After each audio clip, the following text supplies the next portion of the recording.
हर एक पर्सन आज के टाइम पर चाहता है कि वो अपने पैसे को ठीक प्रकार से मैनेज कर पाए, लेकिन अनफॉर्चुनेटली वो कहीं ना कहीं ऐसी मिस्टेक्स कर देता है जिसके चलते उसका फाइनेंस खराब हो जाता है।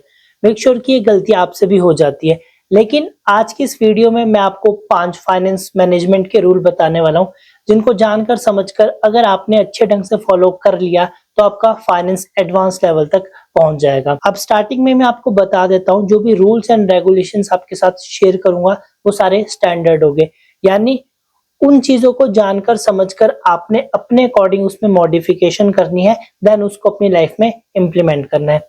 तो डायरेक्ट हम वीडियो को स्टार्ट करते हैं। सबसे पहला रूल है पे योरसेल्फ फर्स्ट। इसका क्या मतलब है?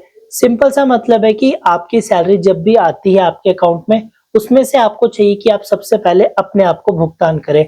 अब यहाँ पर 90% लोग क्या करते हैं, वो जब उनकी सैलरी आती है तो वो पहले अपने खर्चे करते हैं, जो कि अच्छी चीज है, करनी भी चाहिए, और बाद में सोचते हैं कि अब मैं सेव करूंगा, लेकिन एट दी मंथ उनके पास कुछ भी नहीं बचता। इवन उनको फिर दूसरों से हेल्प मांगनी पड़ती है। मेक श्योर कि ये सिचुएशन आपके साथ भी जरूर होती होगी।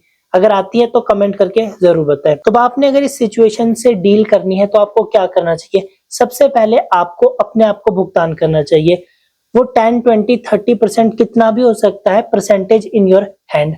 आपने ये चीज डिसाइड करनी है कि आपने अपने फ्यूचर के लिए कितना सेव करना है। फॉर एग्जाम्पल, आपकी सैलरी 20,000 है, तो उसमें से आप 4 से 5,000 रुपए इजीली अपने आप को स्टार्टिंग में पे कर दीजिए, क्योंकि अगर आपने स्टार्टिंग में पे नहीं किया तो अगेन सिचुएशन सेम होगी। लेकिन अगर आपने स्टार्टिंग में खुद को पे कर दिया तो क्या होगा, आपके पास महीने के अंत में 4 से 5,000 रुपए सेव होंगे, और अब फिर देखना जो आपके पास रेस्ट 15,000 बचे, उसमें आपके एक्सपेंस कंप्लीट हो जाएंगे। तो ये पहला रूल था, पे योरसेल्फ फर्स्ट। और आपको अपनी सैलरी का एटलीस्ट 20% तो अपने आप को जरूर पे करना चाहिए। सेकंड है 30% डेट रूल। इसका क्या मतलब है? अब आपने जितना भी लोन लिया है उसकी जो आपकी मंथली ईएमआई है, उसको जो आप रीपेमेंट करोगे, वो 30% से ज्यादा नहीं होनी चाहिए आपकी सैलरी की। फॉर एग्जाम्पल, आपकी सैलरी यहाँ पर लाख रुपए है, आपने कोई कार लोन या होम लोन लिया हुआ है। अब इस रूल के अकॉर्डिंग आपकी जो मंथली ईएमआई होगी वो 30% यानी 30,000 से ज्यादा नहीं होनी चाहिए। ये चीज ये रूल बोलता है, तभी इसका नाम है 30% डेट रूल। यानी जितनी भी मंथली सैलरी आप कमा रहे हो, 20,000, 30,000, उसका 30% निकाल लो, उससे ज्यादा आपकी ईएमआई नहीं जानी चाहिए। और ये रूल कहीं ना कहीं सही भी है। जितनी ज्यादा आप ईएमआई फिर पे करोगे, उतना ही आपके पास कम खर्चे के लिए बचेगा, उतनी ही कम आपकी सेविंग होगी और उतनी ही कम आपकी इन्वेस्टमेंट होगी। इसलिए यहाँ पर ये चीज मैं बोल सकता हूँ कि आप इसको 30% डायरेक्ट फॉलो कर सकते हैं। तो यहाँ दूसरा रूल हो गया हमारा कंप्लीट 30% डेट रूल। तीसरा यहाँ पर है अवॉइड लाइफस्टाइल इन्फ्लेशन। अब इन्फ्लेशन का मतलब तो बताइए सबको, महंगाई। अब ये रूल क्या बोलता है? अब एक सिंपल से एग्जांपल से समझो। आपने ये चीज अपने चारों तरफ ऑब्जर्व की होगी, जब आपका जो कुलीग है, आपका फ्रेंड है, उसकी जब सैलरी इंक्रीज होती है तो उसके खर्चे भी उस हिसाब से बढ़ जाते हैं, जबकि उसको चाहिए कि अगर उसकी सैलरी इंक्रीज हो तो उसके खर्चे उतने ही रहे। लेकिन आज के टाइम पर सैलरी इंक्रीज हुई तो खर्चे अपने आप बढ़ जाते हैं। इसलिए आपने ये बहुत सारे लोगों के मुंह से सुना होगा कि यार सैलरी इंक्रीज होने का क्या फायदा, खर्चे भी उस हिसाब से बढ़ गए।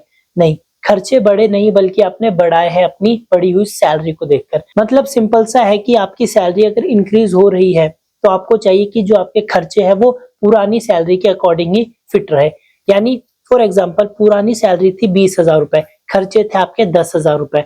अब सैलरी इंक्रीज होके हो गई 25,000 रुपए, तो यहाँ पर आपके खर्चे 10 से 15,000 नहीं होने चाहिए, बल्कि 10 ही रहने चाहिए, क्योंकि सैलरी बढ़ने का तभी फायदा होगा जब आप उसको ज्यादा सेव कर पाएंगे। लेकिन अगर आपकी सैलरी बढ़ी और आपने खर्चे भी बढ़ा दिए 5,000 रुपए, तो यहाँ पर फिर सैलरी बढ़ने का क्या फायदा हुआ? तो इसलिए अवॉइड लाइफस्टाइल इन्फ्लेशन का मतलब सिंपल सा है, सैलरी बढ़ रही है तो अपने खर्चों को मेंटेन करके चलो, उसको इंक्रीज मत होने दो। नेक्स्ट यहाँ पर है हमारी इन्वेस्टमेंट को लेकर एक रूल। हमारे सबके दिमाग में ये चीज चलती है कि हमने जो पैसे इन्वेस्ट किए हैं म्यूचुअल फंड में, शेयर मार्केट में, एफडी में, गोल्ड में, वटएवर, जहां मर्जी, हमारे पैसे कितने साल में डबल हो सकते हैं। तो यहाँ पर एक रूल है, स्टैंडर्ड 72 रूल। इसका क्या मतलब है? इसका मतलब है सिंपल सा, आपने जहां पर अपने पैसे इन्वेस्ट किए हैं वहां पर जो आपको आरओआई यानी रिटर्न ऑन इन्वेस्टमेंट मिल रहा है, उससे आपने 72 को डिवाइड कर देना है। जो आंसर आएगा उतने नंबर ऑफ ईयर्स में आपका पैसा डबल होगा।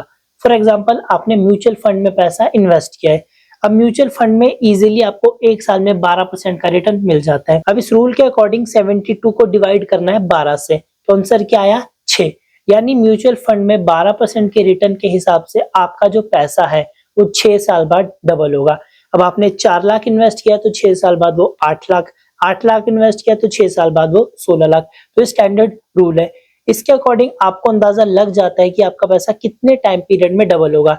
अब जरूरी नहीं है कि वो 6 साल में हो सकता है वो 4 या 5 साल में भी डबल हो जाए, लेकिन ये आपको एक स्टैंडर्ड देगा कि एटलीस्ट मिनिमम इतने टाइम में तो मेरा पैसा डबल होना ही चाहिए। और इसी के साथ last but not the least बहुत फेमस रूल 50-30-20। अगेन मैंने इससे पिछली वीडियोस में भी इसके बारे में बात किया है।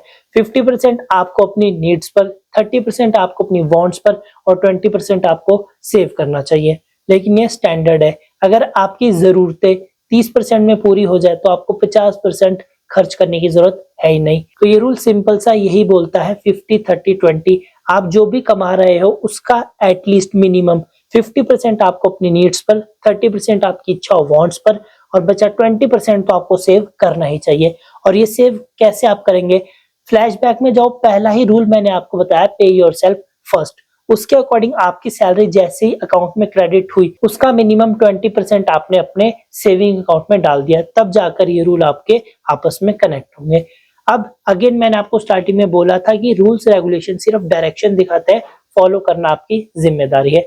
तो इस सारे रूल्स को आप अपने हिसाब से मॉडिफाई करके चेंज कर सकते हैं और अपनी फाइनेंशियल जर्नी को और ज्यादा अच्छा कर सकते हैं। अब इससे पहले ही मैंने फाइनेंस के ऊपर और भी वीडियोस बनाई हुई है, जाके आपको चेकआउट कीजिए, उससे आपको और ज्यादा ब्रीफ में नॉलेज मिल जाएगी। फिलहाल आज की वीडियो में इतना ही, मिलते हैं अगली वीडियो में। वीडियो पसंद आए तो लाइक और शेयर कीजिए और इसी तरह की वीडियोस देखने के लिए चैनल को सब्सक्राइब करें। Thank you.